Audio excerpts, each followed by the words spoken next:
And what I watched was off of Amazon Prime, Brothers, directed by Max Barbakow, who was the director, writer, and director of Palm Springs.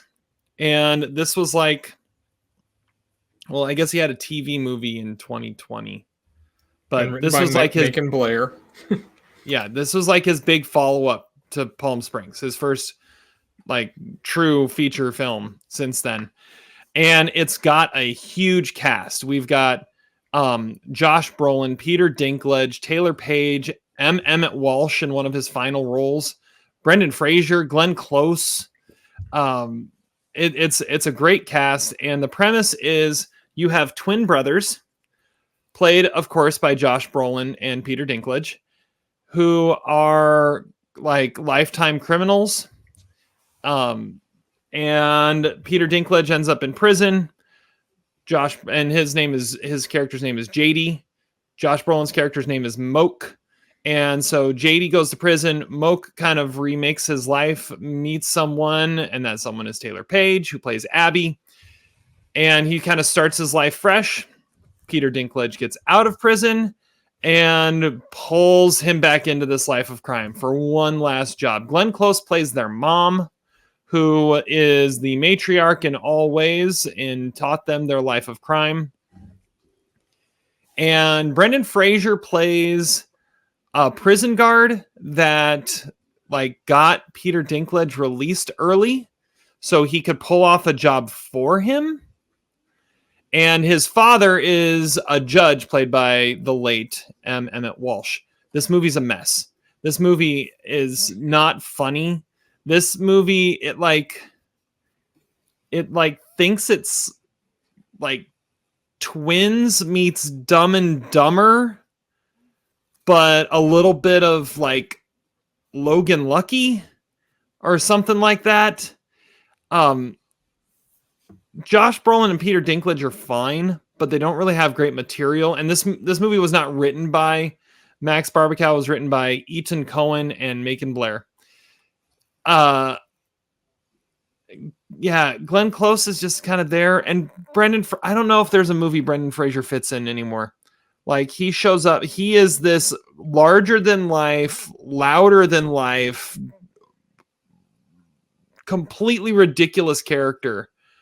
Like, I think we might need to change it to the Brendan Fraser, what movie are you in? Because every time he's in a movie now, it's what movie are you in? Yeah, I feel like I'm giving it a generous 1.5 stars. But there were a couple moments that were kind of funny. So I'm leaving it at 1.5, but oof, this one was like, once you get it going, you're like, not. I mean, it's great to see Peter Dinklage pop up with something to do. Oh, and I buried the lead. Peter Dinklage, who while in prison is having a correspondence and a slight long distance love affair with construction worker Marissa Tomei. Not joking at all. Getting off the ferry boat. She walked on screen. I went, what the hell is with these two having to play love interests and her having the most random jobs in the world? I don't know. 1.5 stars. I think it's on Prime. It's under 90 minutes. I gotta be honest. Talking Peter Dinklage with a prison affair, a conjugal visit with construction worker Marissa Tomei. No, it's after he gets out. It's after he gets out. Oh, and Marissa Tomei owns an orangutan. Oh my God! Wow. Yeah, this was on my radar for quite a while. I really wanted to watch this. I didn't have time. I was still probably will check it out, but it did kind of, the trailer, that when they finally released the trailer, I was like, yeah, this kind of looks stupid. Yeah, it's got a 5.5 on IMDb right now with 2,000 votes. I mean, do you think she's I'm here for. Do you think she's I'm here for anything Peter Dinklage, but yeah. Is she a more believable construction worker or ferry boat captain? I mean, you never actually see her doing her work. Just more, doing the wrestler work instead. But yeah. The wrestler work. Is that like a euphemism for nudity? Yeah, but she never actually gets nude. Like he just like shows up at her house for a booty call. In the words of Mickey Rourke, her name is Bethesda. Yes. Yeah, that sounds in the like words of Mickey Rourke, not all girls can climb the pole. So, that's impressive. And Brendan Fraser plays Sergeant Farfel. I was gonna say, is he a lawyer defending them? No, he's a prison guard, peace officer. He says. Yeah. I like the idea of a Brandon Fraser award, like distracting performance award, like distracting Fraser award, like not quite the Matt Damon. What are you doing in this movie? Just distracting that he's there. I like how you said you said he's larger, and then you said than life, and I was like, oh, well, he is large too.